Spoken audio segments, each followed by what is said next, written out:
permitidme simplemente repasar un poquito para que podamos retroceder en el tiempo un poquito de lo que decíamos ayer. Y presentábamos la vida del creyente en el sistema no teocrático, con dos pilares fundamentales, para que lo recordemos: la falsa adoración y el atentado contra la ley de Dios. Ahora ya, repito, desde el capítulo 7 hasta el 12 y de Apocalipsis y el conflicto de los siglos, siempre tendremos en fondo estos dos aspectos que se van a ir reproduciendo poco a poco a lo largo de toda la historia. Pues bien, continuamos. Esto ya lo vimos ayer, estuvimos viendo el capítulo 3, estuvimos viendo el capítulo 6, tenemos que avanzar, ¿vale?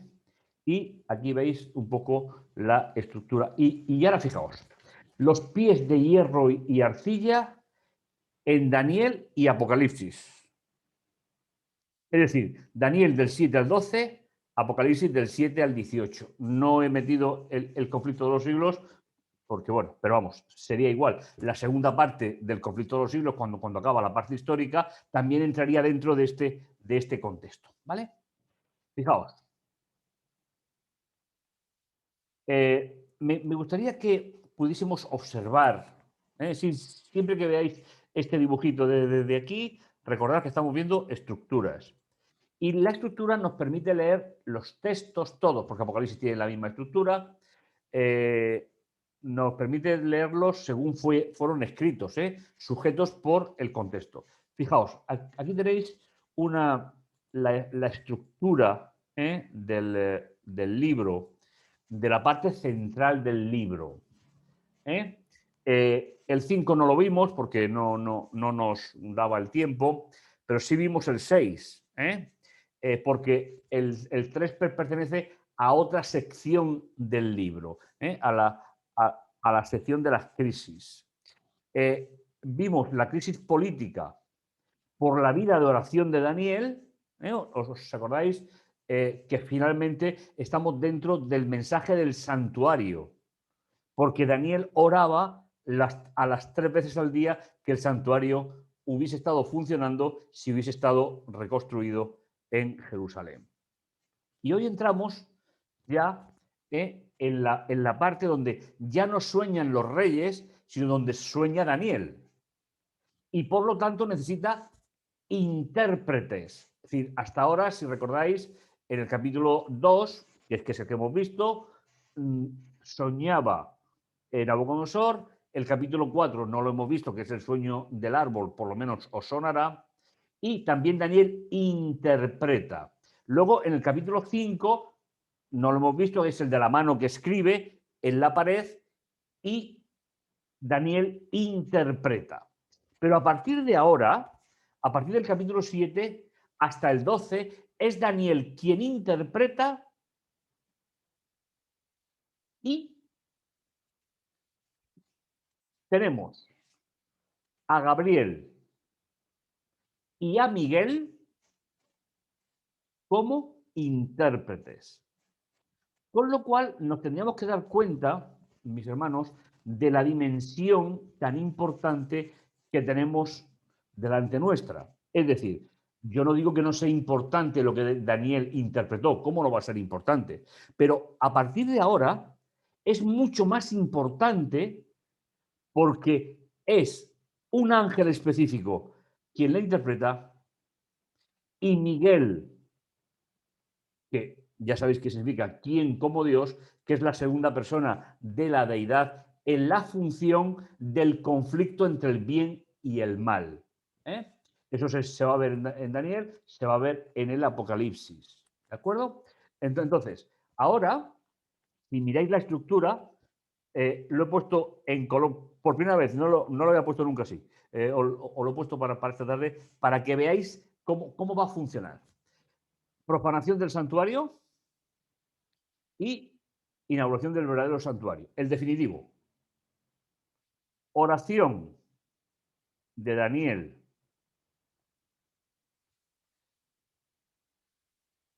y la crisis política que se genera por la vida de oración de Daniel, eso lo veíamos ayer. Ayer no dije algo porque, bueno, no vino así, pero es la única vez en la Biblia que encontraréis la expresión ley de Dios aplicada a la vida de oración de alguien. Solamente ocurre en el capítulo 6 de Daniel, no ocurrirá en ninguna otra parte. Y ya empezamos las primeras visiones de Daniel, la crisis política, que corresponderá con la segunda visión de Daniel, la crisis religiosa, y en el centro del libro, en el centro de la estructura, tenemos la fundamentación de la sentencia, es decir, la crisis, cómo se resuelve desde el punto de vista de Dios. Si recordáis, los versículos del 9 al 14 los presentamos al principio como el centro del libro. ¿De acuerdo? Entonces, esta corresponde con esta y en el capítulo del 15 al 27 nos va a explicar toda una serie de detalles importantes que necesitamos para nuestra propia comprensión del libro. Entonces, como decíamos hace un momento, lo que vamos a hacer va a ser ampliar todo el concepto de los pies de hierro y arcilla, cocida, como en algunas versiones, ya en el resto de la literatura bíblica. ¿De acuerdo? La primera visión de Daniel, las 4 bestias. Os voy a pasar el texto, ¿vale? Para que vayamos leyéndolo. Es un texto que he traducido, he arreglado, para que lo podáis tener a vuestra disposición en esta tarde. Mirad, perdón, este es el Word, no, lo voy a poner en otro.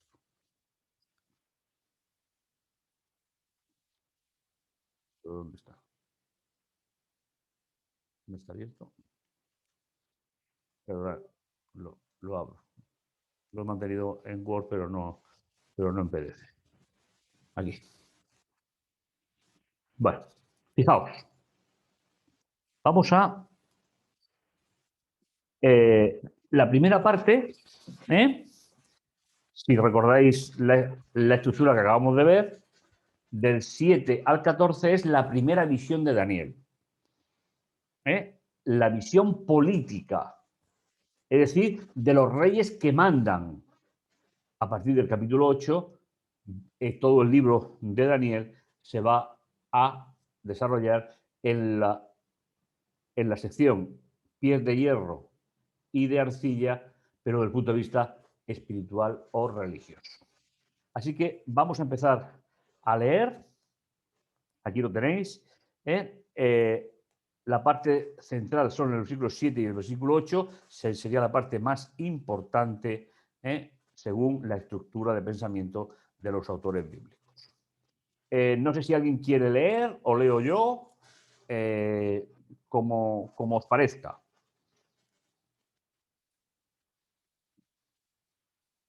Vale.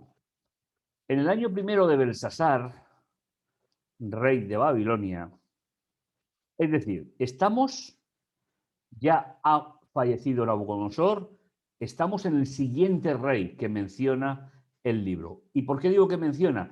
Porque el Belsasar es el nieto de Nabucodonosor. El padre, Nabunido, es decir, Nabucodonosor, Belsasar reinaba de forma como regente por la enfermedad de su padre, que estaba excluido, que estaba en una zona como una casa de reposo, más o menos, por una enfermedad. Entonces, estamos en el primer año de Belsasar, cuando ya había muerto Nabucodonosor y su padre pues estaba, como os digo, en ese lugar. Tuvo Daniel sueño y visiones. Os acordáis que acaba de decir que ahora quien sueña es Daniel. De su cabeza mientras estaba en su lecho. Enseguida escribió el sueño, donde refería la suma del asunto. Lo que me interesa aquí, hermanos, es la estructura. Porque, por ejemplo, veis que el 1, el 2, el 3, el 2 y el 3 están juntos, el 4 y el 5 están juntos, el 6 está solo. Eso es porque la forma que tienen de escribir, separan en el texto hebreo, separan unos versículos de otros y juntan otros, para que se lean juntos. ¿Vale? Entonces, mirad, quiero hacer hincapié de una idea importante. El término que aparece aquí por visión, ahora no lo vamos a explicar, lo explicaremos creo que la semana que viene, aunque ya es los 2 últimos días que vamos a estar juntos, pero en el libro de Daniel se utilizan 2 palabras diferentes para visión. Una es la visión grande y otra es una parte de la visión. Aquí estamos hablando de la visión grande, es decir, del periodo profético más grande de la Biblia. ¿Vale? Y habló Daniel y dijo, miraba yo en visión nocturna, vuelve a aparecer el mismo término que aquí, y aquí los 4 vientos de los cielos, 4 vientos de los cielos. Mirad, esta expresión la vamos a necesitar para todo el libro de Daniel. Porque muchas de las visiones que nos quedan, o que quedarían, tiene que ver con los 4 vientos de los cielos. ¿De acuerdo? Entonces, lo que nos está diciendo que el tema viene de los 4 puntos cardinales. Cardinales como nosotros lo llamamos. Ellos no llamaban puntos cardinales, ellos llamaban los 4 vientos de los cielos. Se desataron sobre el gran mar, que puede ser perfectamente el Mediterráneo, y 4 grandes bestias diferentes, la una de la otra, subieron del mar. Es decir, suben del mar hacia la tierra. Con lo cual, el conflicto se traslada en la visión del capítulo 7, se traslada a la tierra. ¿Vale? Y ahora, fijaos, empezamos. Y vais a ver que el centro tiene que ver con lo más importante del libro. La primera era como león, que tenía alas de águila. Si miráis detenidamente, estos animales tienen una particularidad, que son animales impuros, pero no pertenecen a la creación de Dios, porque no son animales reales. Con lo cual nos está diciendo que lo que van a representar todos estos animales va en contra directamente del proyecto de Dios. Es decir, estamos rellenando lo que decíamos ayer del periodo no teocrático. Y ahora, por ejemplo, león alado es un animal impuro, pero no pertenece a la creación, es un símbolo. ¿Vale?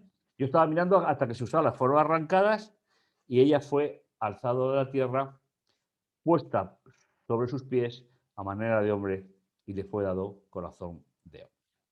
Si hubiésemos leído el capítulo 4, interpretaríamos esta parte muy bien. Muy bien. Es decir, se le arrancaron las alas, se refiere directamente al periodo en el cual Nabucodonosor estuvo viviendo entre los animales. Os lo cito porque creo que más o menos os suena, ¿no? Y después de ese periodo, de nuevo volvió a tener el reino.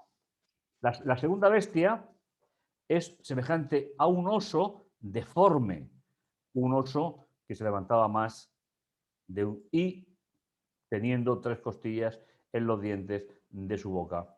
Y le fue dicho, levántate, devora carne en abundancia. ¿De acuerdo? Es decir, después de eso seguí observando y aquí otra bestia semejante a un leopardo que tenía 4 alas de ave en sus espaldas. Esta bestia tenía además 4 cabezas y le fue dado dominio. ¿Veis?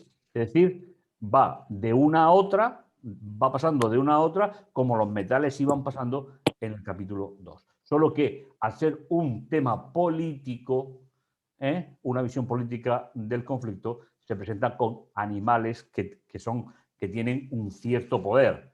El león, el oso, el leopardo o pantera, se podría traducir también por pantera, pues son animales muy característicos, animales que tienen mucho poder, que son muy carnívoros, que son, pues que son prácticamente los jefes de la fauna terrestre.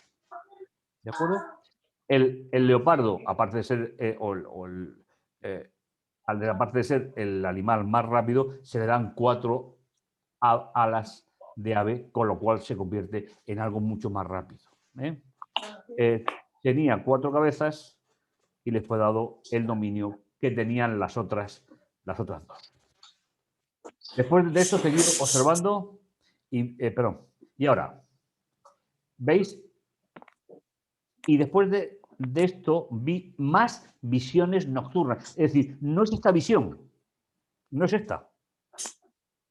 Son otras. No sé si... yo sé que doy muchos datos y que van muy rápido porque el seminario este es muy corto, pero no es la misma visión que la anterior, es otra. Y aquí la cuarta bestia, espantosa, terrible y fuerte en gran manera, tenía grandes dientes de hierro, con los cuales devoraba, descuartizaba. ¿De qué eran las piernas del capítulo 2? De hierro. Aquí nos vuelve a utilizar, en el cuarto lugar, nos vuelve a utilizar el hierro. Son de esos detalles que te permiten situar poco a poco todo el contexto del libro. ¿Vale? Con los cuales devoraba, descuartizaba y lo sobrante lo aplastaba con sus patas. Era muy diferente de todas las otras bestias que habían visto antes y tenía 10 cuernos. Es decir, las piernas y la división de las piernas. Los 10 dedos corresponden con los 10 cuernos. ¿De acuerdo?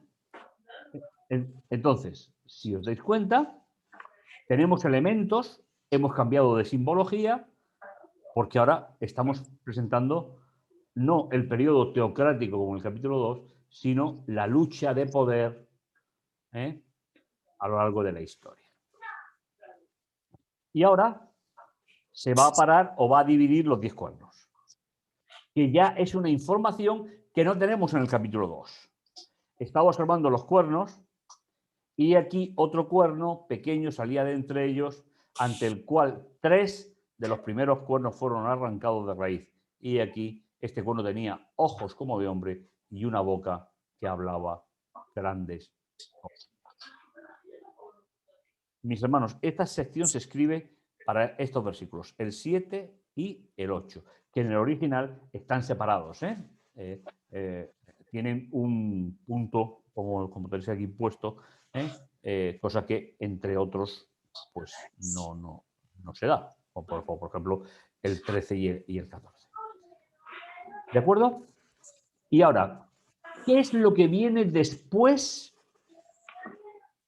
Es decir, que en el capítulo 2 era la gran piedra, pero aquí nos va a dar otros detalles complementarios. Es decir, si cogemos la piedra que es la venida de Jesús y ahora miramos esto, nos va complementando. Es como si fuese un puzzle que nos va poniendo las piezas. Estuve mirando hasta que fueron puestos tronos y se sentó un anciano de días. Tronos en plural, ¿vale? Cuyo vestido era blanco como la nieve y cuyos cabellos eran como lana purísima. Su trono era de llama de fuego y este tenía ruedas de fuego abrasador. Un río de fuego corría y salía delante de él, millares de millares le servían, millones de millones estaban de pie ante su presencia, el juez se sentó y los libros fueron abiertos. ¿De acuerdo? Recordar también, mis hermanos, que en el libro de Daniel va a aparecer el libro en singular y los libros en plural. Y en Apocalipsis se va a hacer, en el capítulo 20, referencia a los libros en plural y al libro en singular. Con lo cual, esto nos va a permitir ver toda una teología de los salvos y los que no son salvos. Pero vamos a ir paso a paso. ¿Por qué he puesto esto así en cursiva? Porque en el original está en poesía. Esto es una poesía, ¿vale? Luego, vamos al versículo 11, que volvemos a la prosa. Dice, yo miraba entonces a causa del sonido de las grandes palabras que hablaba el cuerno. Entonces, recordar, los 10 cuernos son equivalente a los 10 dedos de los pies. Solo que aquí ahora nos va a abrir delante nuestra el periodo de los 10 cuernos o los 10 dedos. ¿Vale? O el reino del norte y el reino del sur del capítulo 11, que es el mismo periodo. O Apocalipsis 13.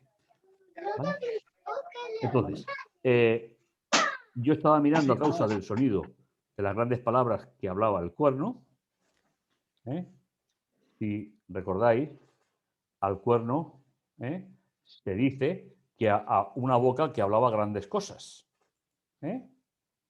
Pues esas cosas que hablaba va a ser lo que va a marcar su destino. Yo miraba entonces, a causa del sonido de las grandes palabras que hablaba el cuerno, miraba hasta que la bestia fue muerta y su cuerpo fue destruido y entregado al fuego devorador. Es decir, ¿cuál es el destino final del cuerno pequeño? El fuego. El fuego. El Apocalipsis, si tuviésemos tiempo, claro, cogeríamos todos estos detalles y los abriríamos en el libro del Apocalipsis con toda su dimensión. Porque uno de los que termina en el Apocalipsis en el fuego es la bestia que sale del mar, de Apocalipsis 13. Pero eso, vamos a ver hasta dónde llegamos hoy y las 2 horas y media de la próxima semana, a ver hasta dónde soy capaz a transmitiros este mensaje, porque es realmente precioso. Entonces, el cuerno es echado al fuego por la arrogancia de su mensaje. Lógicamente, vamos a ver en el libro cuál es esa arrogancia. ¿Vale? Y un pequeño detalle, y las otras bestias, las 3, su dominio le fue quitado, pero sus vidas le fueron prolongadas por un tiempo determinado. Es decir, Babilonia pierde el poder, pero hay muchas cosas que pasan de Babilonia al imperio medo-persa. Cuando termina el periodo medo-persa, Medo-Persia pierde el poder, pero hay cosas que pasan al imperio griego. Y aunque pierde el poder a mano de Roma, hay cosas que vienen desde Babilonia, Medo-Persia, Grecia y Roma que componen el gran proyecto antidios del periodo no teocrático. Es decir, nos está diciendo el versículo 12 que el poder de ellos, por lo menos la influencia, no desaparece, sino que todas concurren en la bestia que sale, es decir, en la cuarta bestia y en el cuerno pequeño. Es decir, el cuerno pequeño es el reflejo de todo lo que han propuesto los imperios anteriores. ¿De acuerdo? Por eso dice que se le prolonga por un tiempo. Es la absorción de un imperio a manos de otro. Y ahora volvemos a la poesía, ¿sí? Que corresponde con esto. Solo que al poner un punto aquí, pues, ¿vale? Pero vamos, es una sección en poesía, una en prosa y otra en poesía. Proseguí mirando en las visiones nocturnas. ¿Veis? Es otra visión. Y aquí, con las nubes del cielo, es decir, con el Ferrari del cielo, cada vez que en la Biblia, en Daniel y Apocalipsis, se habla del traslado de los seres celestiales, se hace encima de una nube. No sé cómo será eso, pero es una forma de describirlo, ¿vale? He aquí, con la nube de los cielos venía como un hijo de hombre. ¿Sabéis? Esta expresión, hijo de hombre, hijo de Adán, realmente en el idioma original, o hijo del ser humano, que también se podría traducir así, Jesús la utilizó para él. ¿eh? Y además con una particularidad, simplemente para los que estáis apuntando. Jesús utilizó dos expresiones, entre otras muchas, que era hijo de Dios o hijo de hombre. ¿eh? Cuando Jesús empleaba la expresión hijo de Dios, era el representante de Dios ante la humanidad. Cuando empleó hijo de hombre, era el representante de la humanidad ante el Padre. Por lo tanto, Jesús, en esta escena, es decir, la segunda persona de la deidad en esta escena, representa a la humanidad. Y concreto a los santos perseguidos por todo el conflicto que se describe en el libro. Entonces proseguí mirando en la visión nocturna y aquí con las nubes de los cielos venía como un hijo de hombre. Llegó hasta el anciano de días, lo hicieron acercarse a él. Le fue concedido señorío, gloria y un reino para que todos los pueblos, naciones y lenguas lo sirvieran. Su dominio es dominio eterno que nunca pasará y su reino uno que nunca será destruido. ¿Os recuerda un eco, es decir, un reflejo de lo que es la piedra del capítulo 2? Derribará a todos los otros y él permanecerá para siempre. Versículo 44. Es totalmente paralelo. Del capítulo 2. ¿De acuerdo? Bueno, pues aquí tenemos la secuencia del conflicto desde el punto de vista político, donde se nos añade un detalle más al capítulo 2, que es qué pasa en el periodo de los dedos, de los pies, de los dedos. Aquí aparecen los 10 cuernos y luego aparece, los 10 cuernos serían los pies, pero ahora se nos abre esa parte y nos dice que dentro de los 10 cuernos sale uno que hablaba mucha arrogancia y que finalmente acabará en el fuego. Y eso el Apocalipsis lo va a explicar muy, muy bien. Hermanos, me gustaría hacer algo. A ver si lo consigo. ¿Vale? ¿Qué hora es? Jolín, cuando me pongo a hablar de esto, es que el reloj, cuando estoy esperando a alguien que llega tarde, se me hace larguísimo. Y cuando estoy explicando, Daniel, que es mucho más difícil, se me hace cortísimo. A ver, os invito a que abráis, para que veáis lo práctico de lo que estamos hablando, Apocalipsis capítulo 13, por favor. Ahora vamos a aplicar esto, ¿vale? Mirad, os lo vuelvo a poner aquí en visión un momentito. Los pies en Daniel 7 al 12 o Apocalipsis del 7 al 18. Lógicamente no podemos verlo todo, pero sí quiero que vayáis interiorizando las relaciones que hay, porque Ellen White dice, mis hermanos, que Daniel y Apocalipsis se tienen que leer juntos. Ese es un dato importante. Sí. ¿Alguien ha dicho algo? Bueno, venga, pues vamos a Apocalipsis capítulo 13. Y me gustaría que estableciéramos, hermanos, la relación que hay. ¿Vale? Sí. No lo vamos a leer todo porque para explicarlo todo necesitamos el capítulo 8 de Daniel. Pero vamos a seguir la lógica. Del 7 al... Apocalipsis capítulo 13. 7A. ¿Perdón? Del 7. ¿Qué 7, Carlos? No, 13-7 hasta... No, de momento 13. 1. Fijaos, un pequeño detalle para que veáis la utilidad. Repito, hermanos, puedo dar hasta donde puedo dar en el tiempo que tenemos, pero si os creo en vuestra forma de leer el texto la inquietud por seguir investigando, lo mismo nos podemos encontrar en algún otro momento y verlo. Fijaos, simplemente un pequeño detalle. Apocalipsis 12:3. 12:3. Otra señal fue vista en el cielo. He aquí un gran dragón rojo que tenía 7 cabezas y 10 cuernos. ¿Cuántas cabezas tiene las bestias de Apocalipsis 7? El león, el oso, el leopardo que tiene 3 y la bestia horrible son 7. ¿Vale? Entonces, aquí nos va a decir que quien le da el poder a esa bestia es el dragón directamente. Es Satanás. Pero fijaos qué detalle más bonito.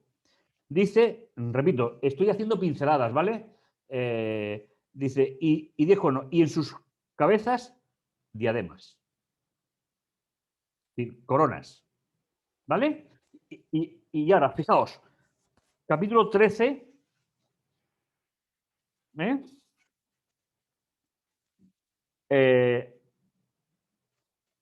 Perdón, versículo 12-17, perdón. Los santos del Altísimo, que son perseguidos por el cuerno, aparecen en el capítulo 12 como el remanente de Dios, que guarda los mandamientos de Dios y tiene el testimonio de Jesús. Es decir, el Apocalipsis nos va a ir dando toda una forma. Y ahora, fijaos el capítulo 13, versículo 1. Y del mar vi que subía una bestia. ¿Os acordáis que las 4 bestias del capítulo 7 surgían del mar? ¿Vale? Pero aquí es una. Y además, fijaos qué detalle más bonito. Tenía 10 cuernos y 7 cabezas. Y sobre los cuernos estaban las coronas. Es decir, en el capítulo 12 gobierna el dragón, en el capítulo 13 gobiernan los cuernos. Porque la corona se pasa de un lugar a otro.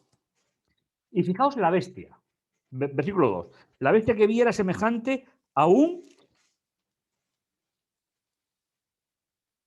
leopardo, oso, león.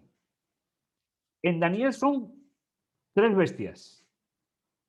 En Apocalipsis es una. Pero además, si os dais cuenta, está descrita en sentido inverso. Y para Daniel es león, oso, leopardo, ya que Juan está en el periodo de la cuarta bestia porque está en Roma, pero para Daniel es una sola bestia. Y la ve en sentido contrario. ¿Veis? Leopardo, oso, león. ¿Veis el detalle? No sé si quiere decir algo, Carlos, pero no te hemos oído.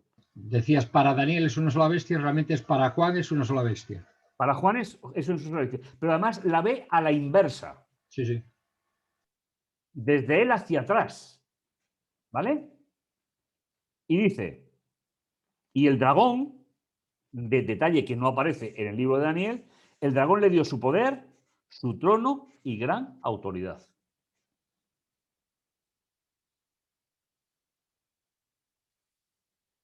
Si os dais cuenta, Apocalipsis nos viene a complementar la función de ese periodo de las bestias que sale del mar. Porque, repito, tenemos que leer los 2 libros en conjunto. Primero Daniel, para situar el contexto, y luego Apocalipsis. Y no voy a seguir aquí, porque para poder interpretar el 4, el 5, el 6 y el 7 y el 8, necesitamos el capítulo 7 de Daniel y el capítulo 8. Porque Juan se lo sabía de memoria, ¿vale? Es decir, Juan conocía muy bien el libro de Daniel, como lo conocía Pablo. ¿Vale? A ver, hermano, ¿habéis visto la correlación es simbólica? Sí. Amén. ¿Eh? Sí, sí. Daniel ve hacia el futuro y Juan ve hacia el Hacia pasado. atrás. Pero es el mismo conflicto, es el mismo problema. Sí, lo que pasa es que Juan da más aclaraciones. Es que Juan es griego, Carlos, Ya. y el griego disecciona los conceptos, cosa que el hebreo no puede. Ana, Cristina, gracias. Si se comprende bien, pues encantado de ser capaz de explicarlo. Entonces, ahora volvamos a Daniel, porque nos queda saber cuál es la obra de ese cuerno pequeño. Y hermanos, os quiero decir algo. Por favor, escuchadme. la inspiración nunca se contradice. ¿De acuerdo? Pero, y esto espero que me permitáis trabajarlo en hoy y en el siguiente día, porque va a ser importante, pero no todos los libros tratan el mismo problema o de la misma perspectiva, pero todo es inspirado. ¿Vale? Entonces, volvamos al capítulo 7, que es el origen, es el primero. Ahora, justificación de la sentencia, es decir, ¿por qué el cuerno pequeño? ¿Por qué las bestias se les prolonga la vida pero pierden el poder? ¿Y por qué el cuerno pequeño acaba en el lago de fuego y azufre, según Apocalipsis capítulo 20? Y aquí vamos a ver la justificación de la sentencia. A ver hasta dónde nos da tiempo hoy. Dice, en cuanto a mí, Daniel, se me turbó el espíritu dentro de mi cuerpo. Aquí yo debería de haber traducido en mi humanidad, porque está implicado todo el ser de Daniel, tanto físico, mental como espiritual. Pero bueno. Y las visiones de mi cabeza, de nuevo vuelve a aparecer la palabra del principio, ¿os acordáis? La palabra de aquí.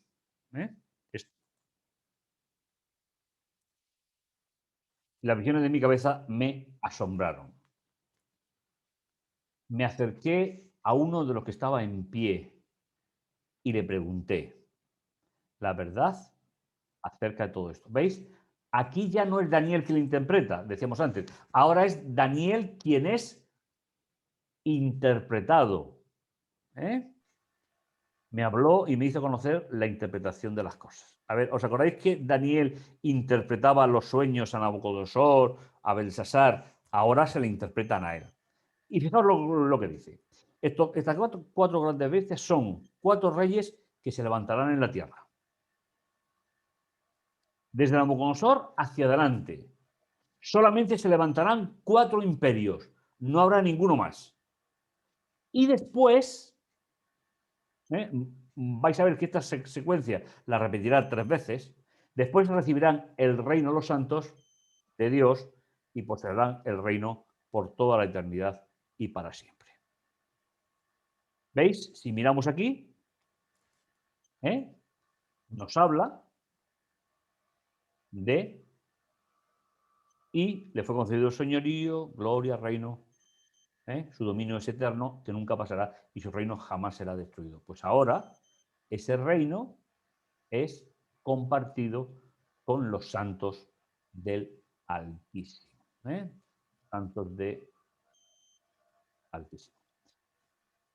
Y ahora, el centro. Entonces quieren saber la verdad acerca de la cuarta bestia. ¿Veis? El centro de aquí se refiere exactamente al centro de aquí. ¿Aquí de qué habla? De la cuarta bestia y de los 10 cuernos. ¿Veis que lo sitúa en el centro ambas cosas?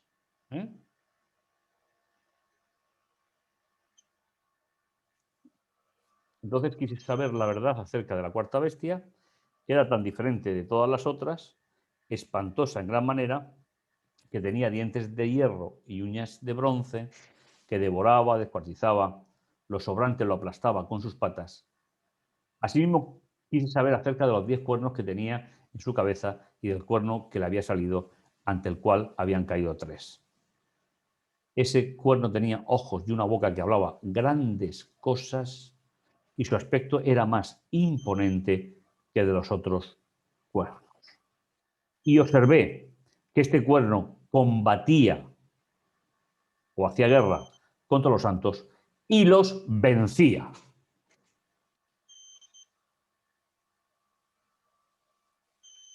¿De acuerdo?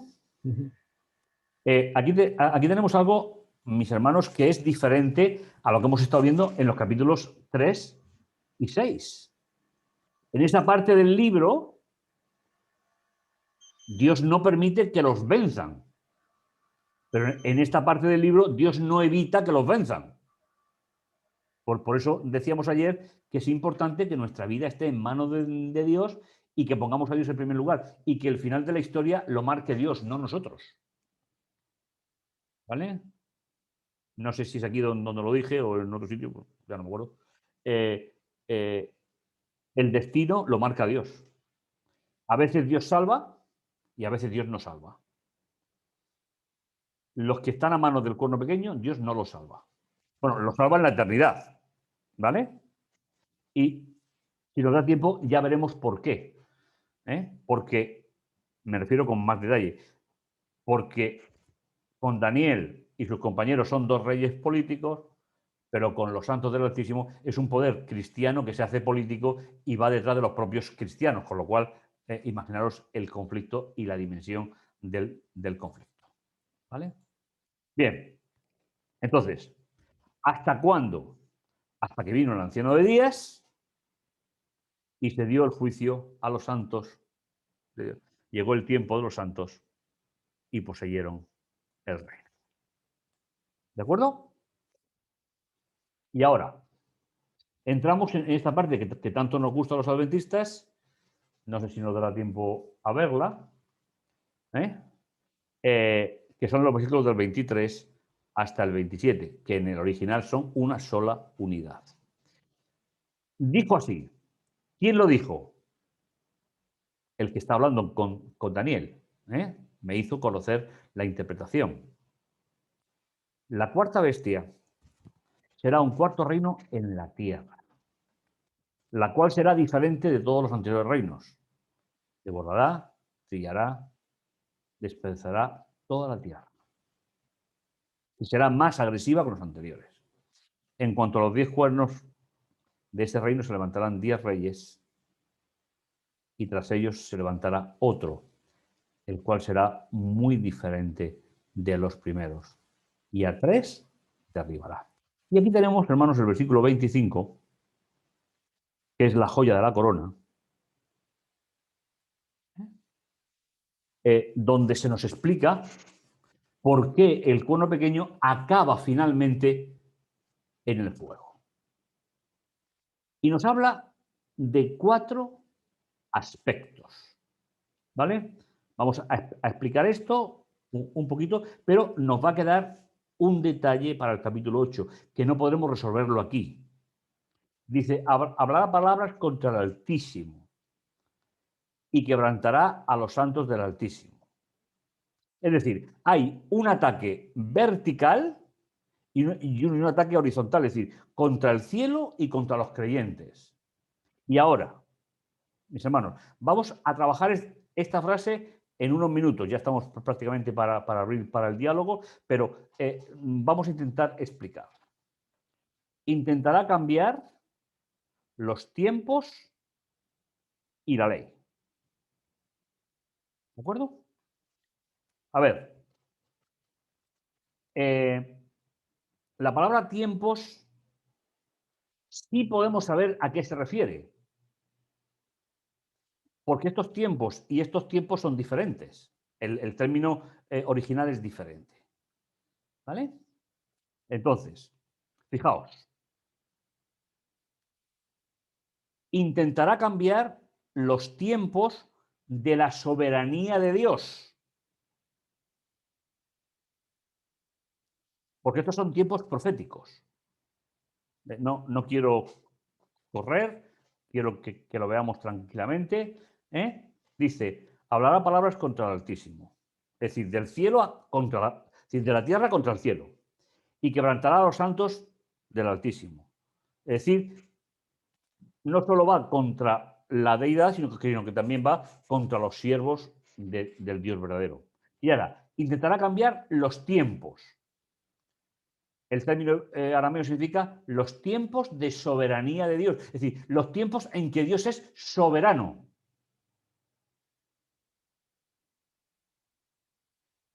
Y la ley.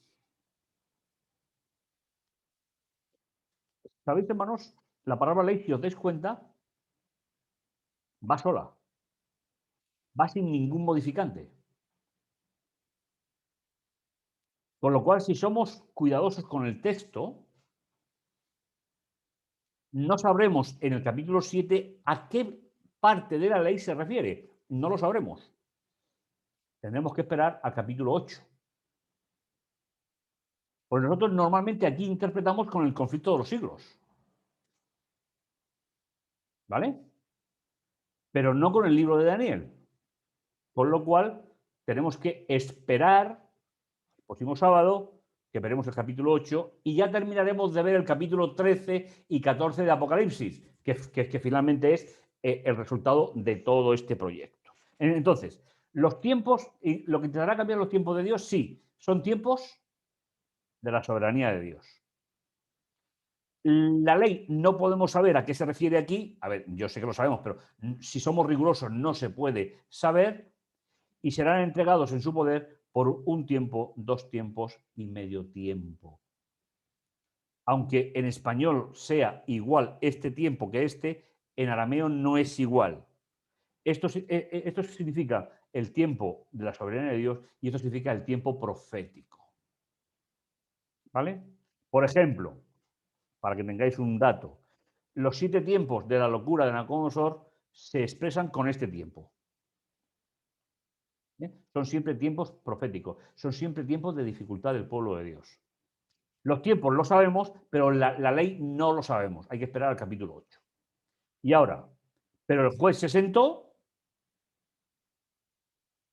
¿veis? Y vuelve a repetir. Son ya 3 veces las que nos presenta el juicio, pero el juez se sentó, le fue quitado su dominio para ser destruido y arruinado hasta el fin. Y el dominio, y el reino, y el dominio, y la majestad de los reinos por debajo de los cielos, será dado a los santos del Altísimo, cuyo reino es eterno, y todos los dominios le servirán y le obedecerán. ¿Qué nos queda para el capítulo 8? La ley. Yo sé, bueno, ahora en las preguntas me hacéis las preguntas que queráis.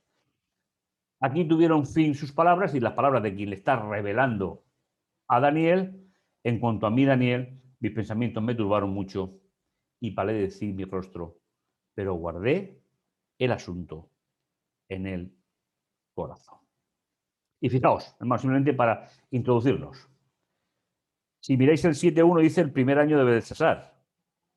Si miráis el capítulo 8 en el tercer año de Belsasar. Es decir, pasan 3 años hasta que se resuelve el problema de la ley de aquí.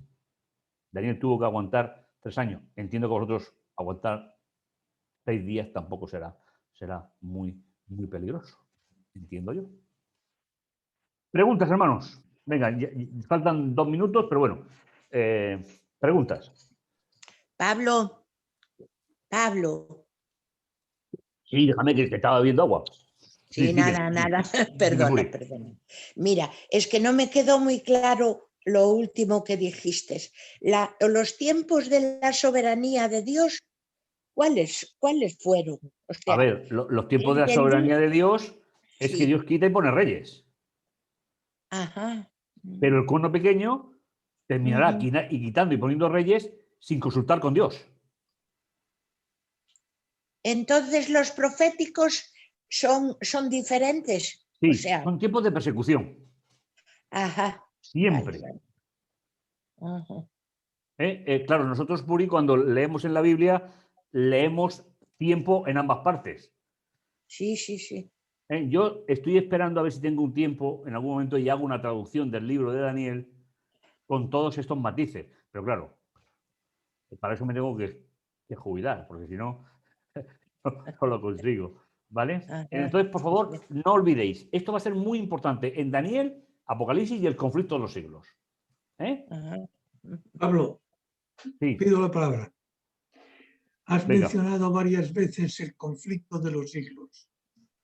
¿Qué pasa? ¿Que ese libro debemos confiar en ese libro como palabra de Dios? Como palabra inspirada, Roberto. Lo que pasa es que Daniel sirve para una cosa, Apocalipsis sirve para otra y el conflicto sirve para otra. Pero, ¿inspirada para quién?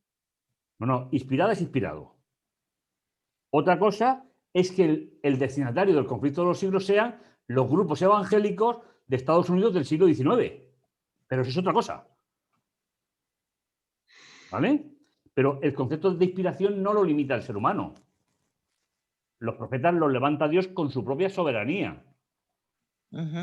Entonces, el conflicto de los siglos es explicar el conflicto para personas que abandonaron Europa, que dejaron los conflictos del Cuerno Pequeño en Europa, pero que viven su propia realidad en el siglo XIX.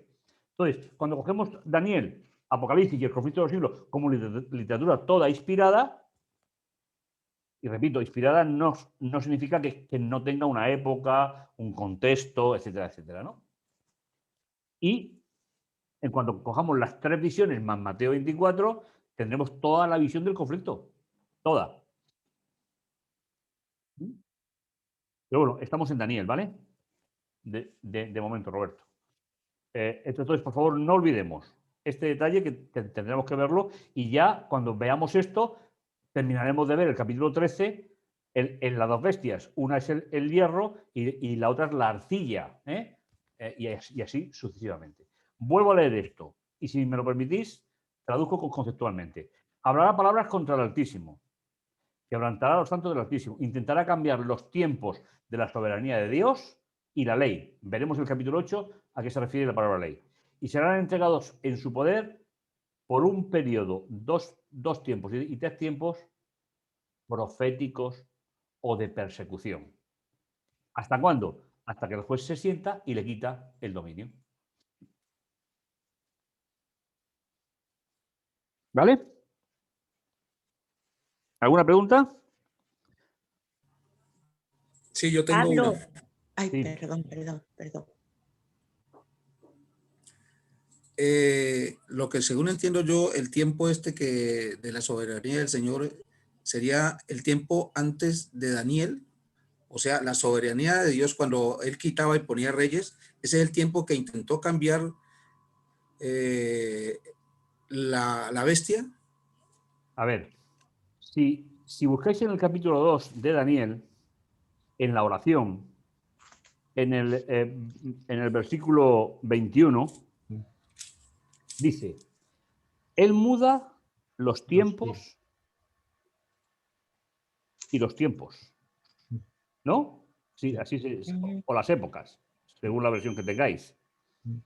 Aquí aparecen los 2 términos que aparecen en el 7:25. El primero es el tiempo profético y el segundo es el tiempo de la soberanía de Dios. Es decir, Daniel dice que Dios es el soberano de todo eso. ¿Vale? Y la prueba es que nos muestra en la profecía que los reinos van a caer. Pero el Cuerno Pequeño se atribuye que él controla los tiempos proféticos y él quita y pone reyes sin consultar con Dios. Imaginaros la arrogancia. Ese es el intento que tiene él de cambiar los tiempos, de cambiar el tiempo de soberanía del Señor. Claro. Ah, ya lo entiendo. Porque finalmente el Cuerno Pequeño termina decidiendo qué reyes reinan en Europa. Sí. Y luego, algo que no nos va a dar tiempo a ver, pero también es importante, cuando los países de la Reforma comienzan la colonización, llevan el problema del Cuerno Pequeño a todas las partes del mundo. Portugueses, españoles, ingleses, llevan el problema del Cuerno Pequeño a todos los países del mundo. Con lo cual el conflicto se hace universal. ¿Sí? Se extiende el poder del Cuerno Pequeño a todo el mundo conocido. A todo el mundo conocido. Los países que son colonizados por Inglaterra, pues llevan la Iglesia anglicana. Los países que son colonizados por España y Portugal llevan al Cuerno Pequeño. Y así se universaliza el conflicto. ¿Y quién, en la época del Cuerno Pequeño, quién quita y pone reyes? El poder religioso. El Cuerno Pequeño. El poder religioso. ¿Perdón? El poder religioso. ¿Veis? Es decir, imaginaos la usurpación tan tremenda a la cual nos hemos enfrentado en la época que estamos viviendo nosotros. De hecho, nosotros vivimos en la época de los pies de hierro y arcilla, o en la época del Cuerno Pequeño, o el del rey del norte y rey del sur, que será el capítulo 11, o en la reina, la bestia que sale del mar, o la bestia que sale de la tierra, del capítulo 13 de Apocalipsis. Todo eso es lo mismo. Pero esto sucede hasta el momento en que le quitan el poder. Claro, Bueno, hasta la segunda venida de Jesús. Segunda venida. ¿Veis, hermanos, lo abarcante del proyecto? Sí, sí. O sea, quita y pone reyes.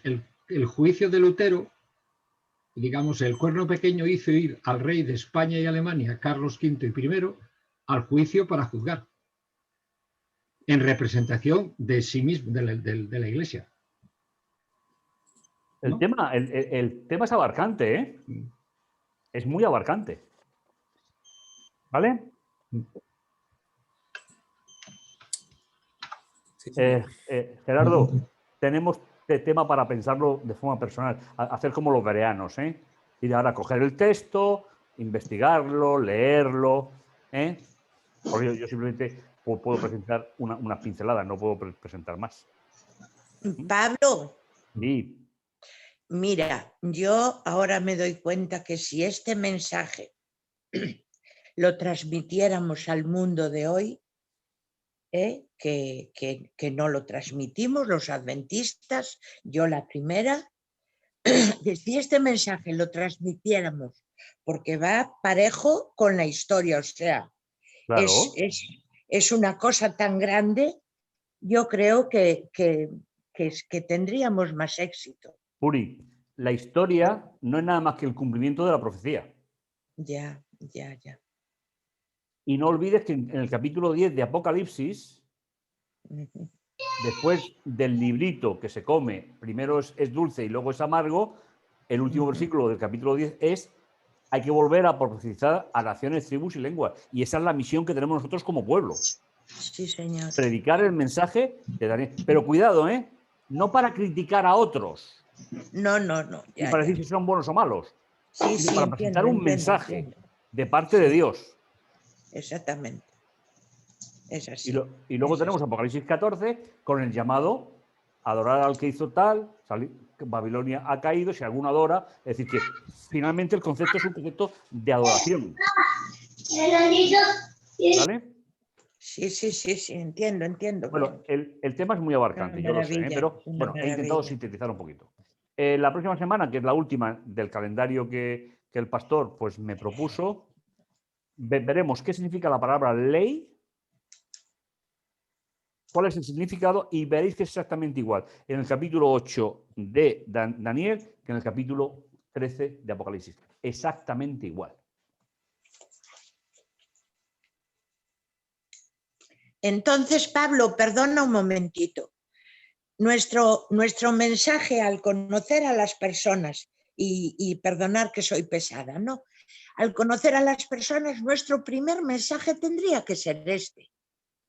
Nuestro primer mensaje tiene que ser el atentado contra la ley, claro. El atentado contra los tiempos de soberanía de Dios y el atentado contra los tiempos proféticos. Exactamente. Ese es nuestro mensaje. Sí, exactamente. Hermano, yo a esto le he dedicado 20 años de mi vida. Aquí lo damos en un momentito, pero yo llevo dedicado 20 años de mi vida a este libro. Porque yo vi una necesidad personal.